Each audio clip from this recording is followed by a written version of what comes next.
Let's learn something really quick. If you got the time, absolutely. And you got the discipline, there's no question about it. I love that. Yeah, that's a great practice to put into your everyday life, you guys. You generally regret the things you don't do, not the things you did do. Let me say it that way. Mic drop.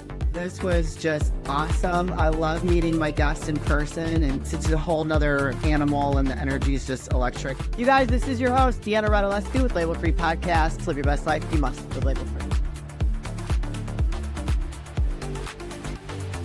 What is good, everyone? This is your host, Deanna Radulescu with Label Free Podcast. To live your best life, you must live label free. As always, bring you incredible guests from all over the world, so sit back, relax, and tune in.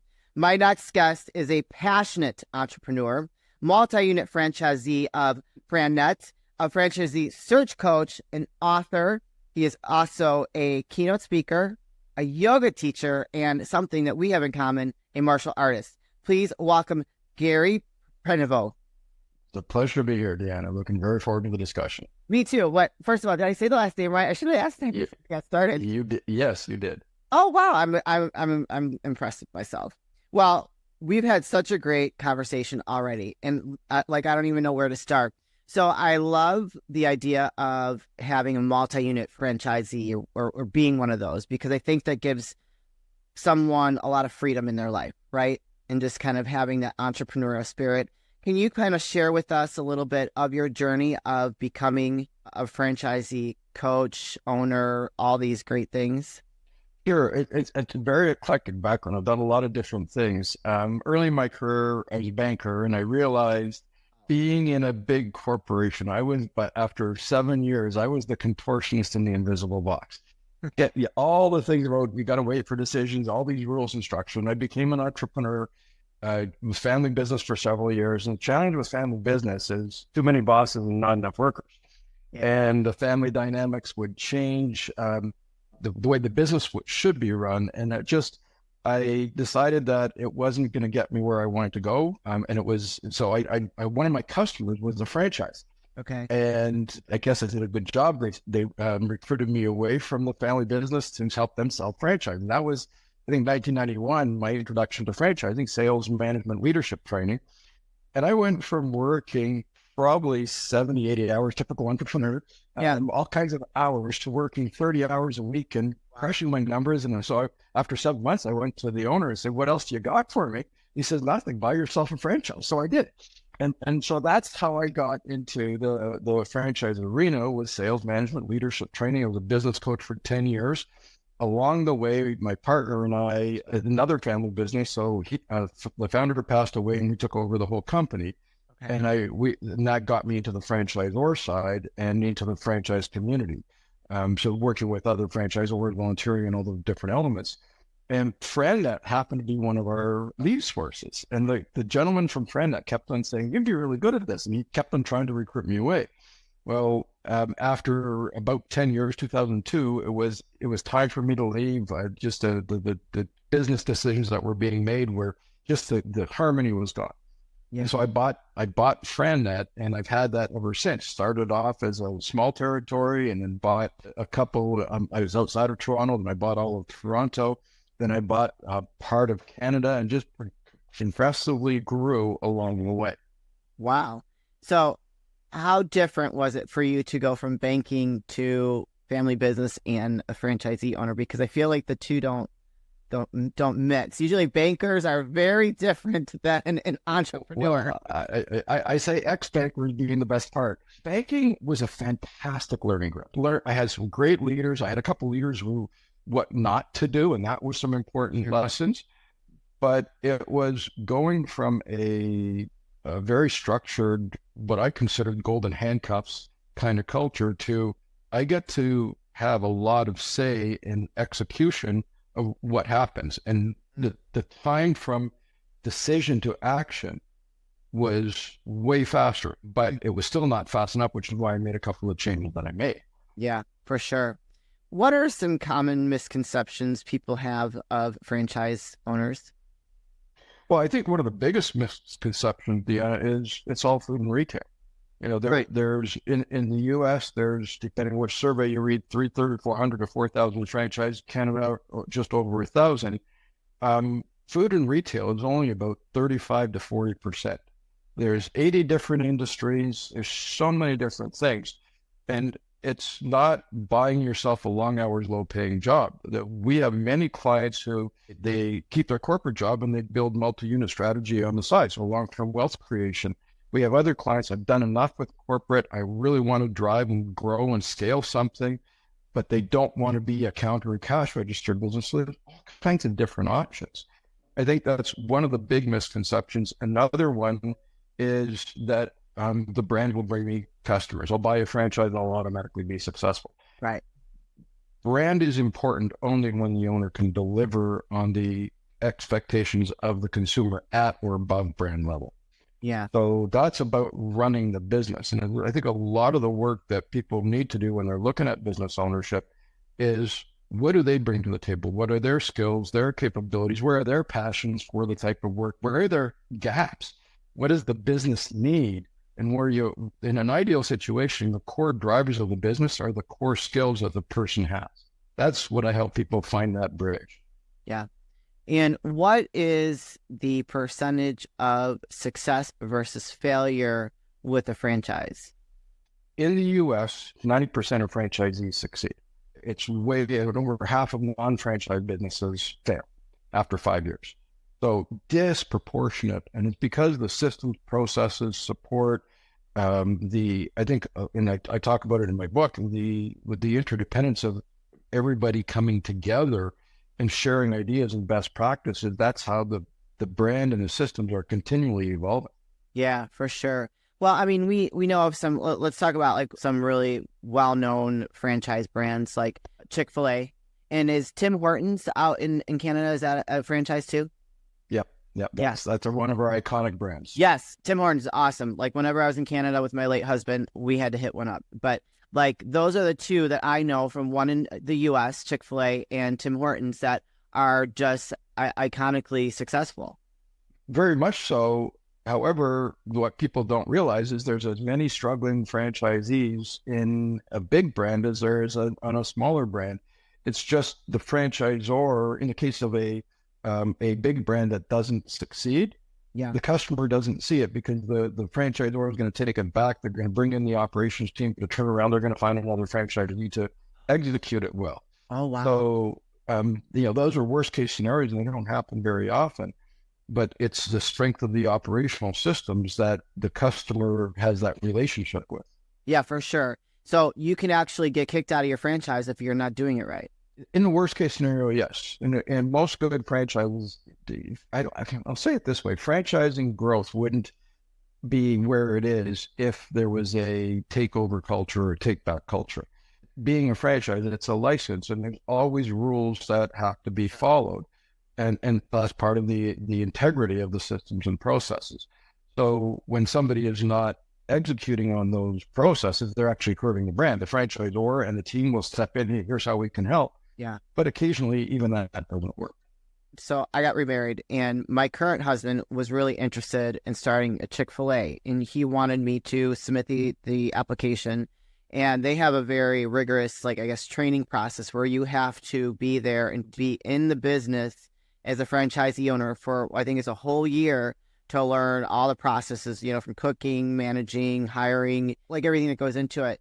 And I was like, well, that sounds great and everything, but I don't know if I really want to be around cooking 12 hours a day, or whatever it is.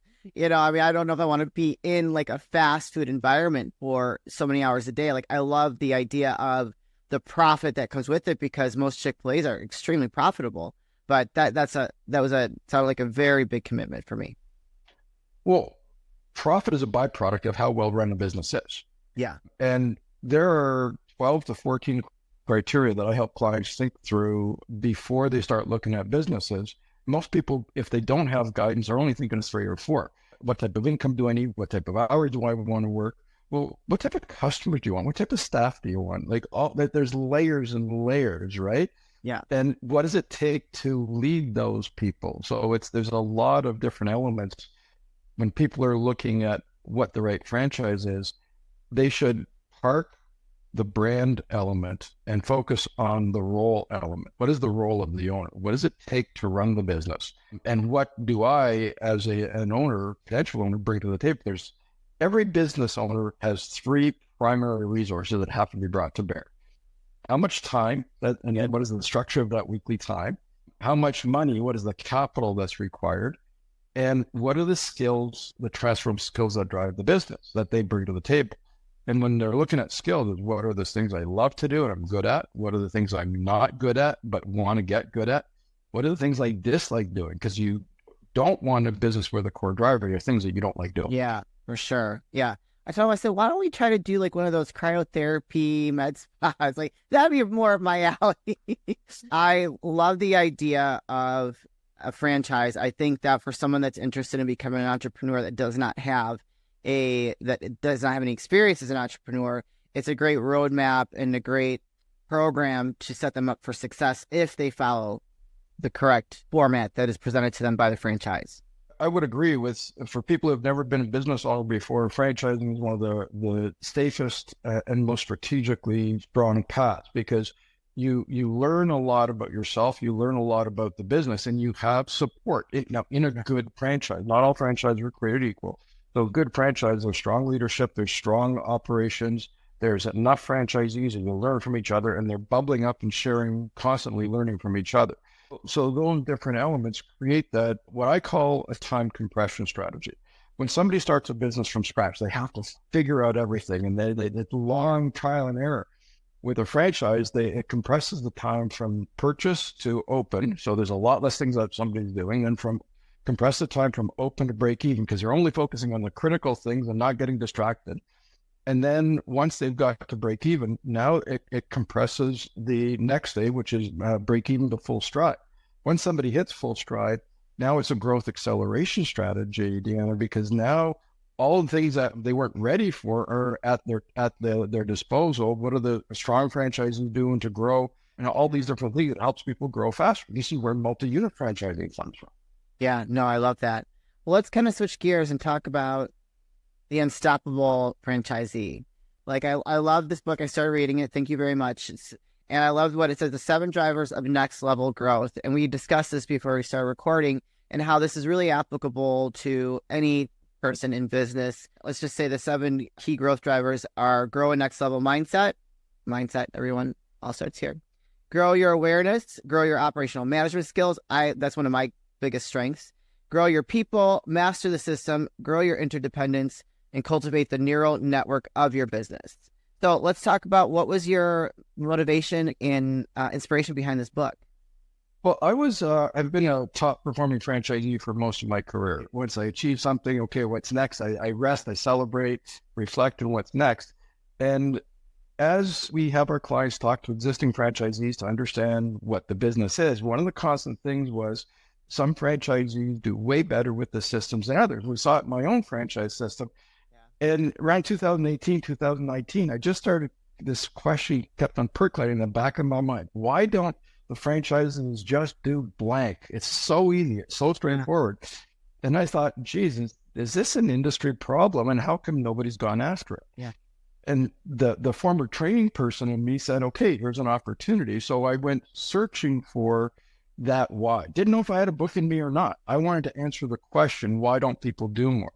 I interviewed over 30 CEOs, some of the biggest franchisor CEOs on the planet, some fast-growing franchisees. Focus, what is the top 1% to 4% franchise, your very best? What are their traits and characteristics? What do they do and what do they not do? Yeah. Then the cool part, Deanna, was I went and I talked to the top franchisees of those organizations, and the 7 drivers are the intersections of both perspectives. Wow. That came out last year at USA Today, picked as one of the top 10 business books for 2024. Which is very exciting. And it's just, it helps people understand what that next level growth is about. The mindset is so important. Like you talk a lot about mindset in different episodes, a lot of your guests, it's a cornerstone of success. Yeah. Well, I think about the next level mindset is we grow, we expect, there's an optimism element, but it's also, once I got to something, what else is out there? And the awareness piece, to me, those are the 2 most important chapters. The awareness and mindset. Mindset was keep you prepared for it. Awareness is what's happening, what do I need to work on.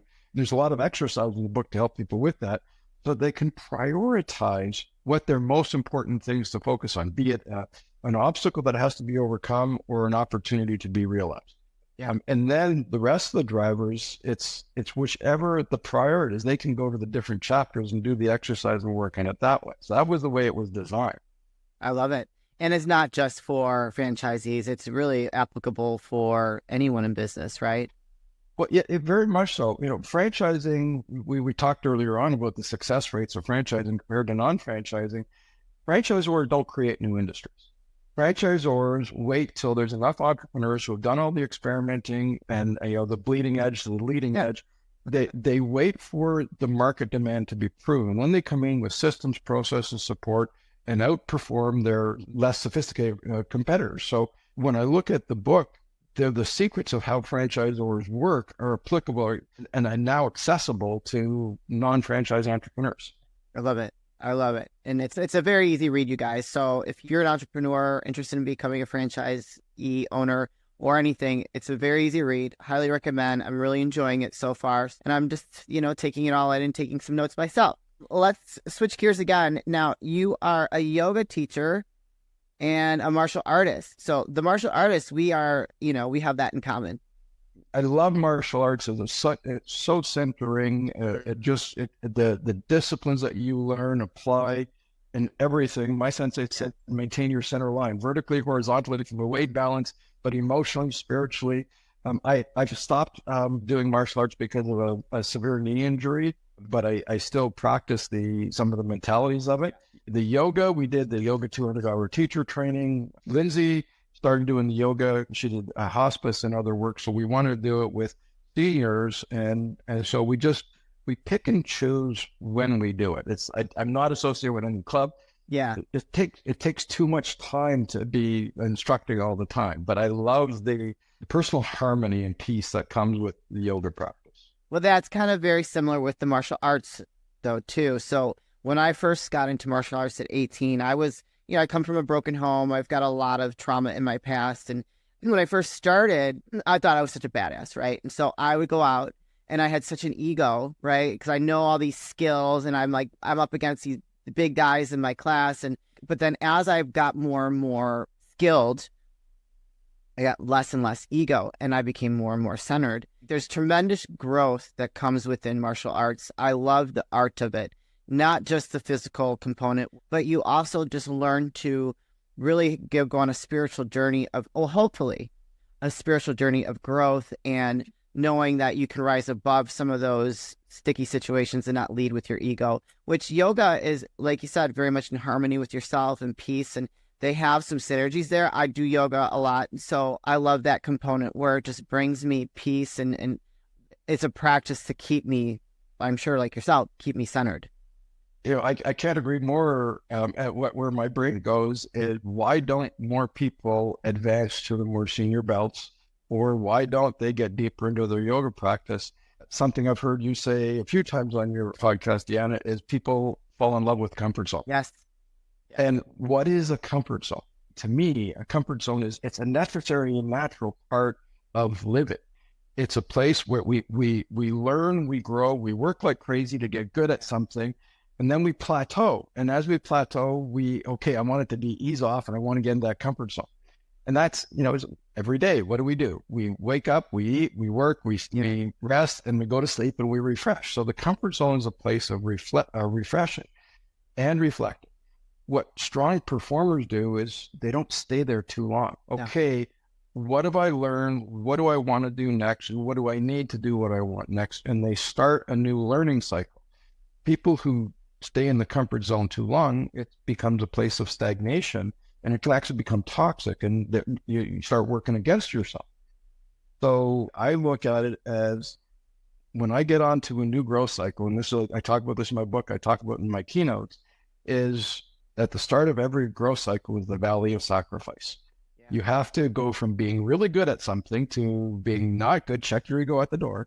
Yeah. You have to give up time because it can take time to learn something new. You have to give up money and you have to be patient as you go through that valley of sacrifice, and then you start learning. So you go from beginner to learner, and learner to competent. Competent is like, I'm okay at doing it. Yeah. Then as you start growing, you go from competent to proficient. And this is where most people are, whether it's in business or in their personal practices of yoga or martial arts or whatever their hobbies are. When they get to the comfort zone, they're somewhere between proficient, the competent proficient, and then they stagnate. Yeah. Top performers go next level up, and they go from proficiency to mastery. And it takes a catalyst of some sort to get them out of that. For me, one of my businesses, we bought a master franchise. We ran it for 4 years, and lost over $1 million. And I came, it was one of the winters of my life where it was like, I was angry at the world. I was mad at myself. And then I stopped getting angry because I realized I put myself there. Yeah. I was doing this while I was doing FranNet. So I came back to FranNet, and I got a lot of recovery to do. So instead of going, squirrel, what's next? Yeah, right. It's easy. I said, I have to double down and get brilliant at this business. And it just literally tripled the volume of my business in 3 years. Yeah. That's an amazing story.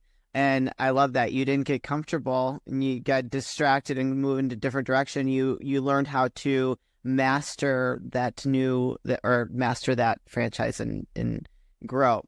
Gary, where can people find you, connect with you, purchase your book? And if they're interested in maybe learning a little bit more about franchising, how do they get in touch with you? I'm very active on LinkedIn, the GaryPrenevost.com, just GaryPrenevost.com. Do a Google search on me. I'm one of the top franchise coaches in North America for people who want to buy a franchise. Keynoting, I like to have discussions. What is the pain point? What is the goal? And am I the right person for your journey, whether it's a franchisor, as a keynote, or an individual wanting to buy a business? Sure. And the book, where can they purchase the book? Any of the bookseller, but Amazon probably best. Thank you. Sometimes Amazon has discounts, like they'll change the price. I don't know how they do their thing, but they just move a lot of products, and I think it's a great platform. Yeah, I hear that. I have a lot of authors on the show, and I hear that about with their books. They go on sale and stuff, which is very cool. Gives people an opportunity to get their book into more hands, right? Gary, this is the part of the show where I like to ask for last words of wisdom or advice. What would you like to leave with us today? I think next level growth is possible and likely for any business owner, any individual. It takes the right amount of mindset, awareness, and the awareness leads to the prioritization of focused action, but then they got to act. Yeah. And I think it can be summed up in these 10 words. Own it, learn from it, do better where you can. Yes. And that applies equally to positive experiences and negative experiences. Completely agree. I love it. Boom. On that note, Gary, thank you for sharing your story, what you do, a little bit like information around franchising, being a keynote, and some of the takeaways with being a yoga teacher and a martial artist, I think are actually great about the mindset, right? And how people get there. And don't fall in love with being comfortable. Step out of that comfort zone. So thank you so much. Excited to see the next level of growth for you with your book and where you're going with your brand. So thank you very much. Thank you. It's been a pleasure. You're welcome. You guys, this is your host, Deanna Radulescu with Label Free Podcast. To live your best life, you must live label free. As always, don't forget to subscribe, follow, rate, review, comment, share, all those good things. And I'll be back soon with more dynamic guests.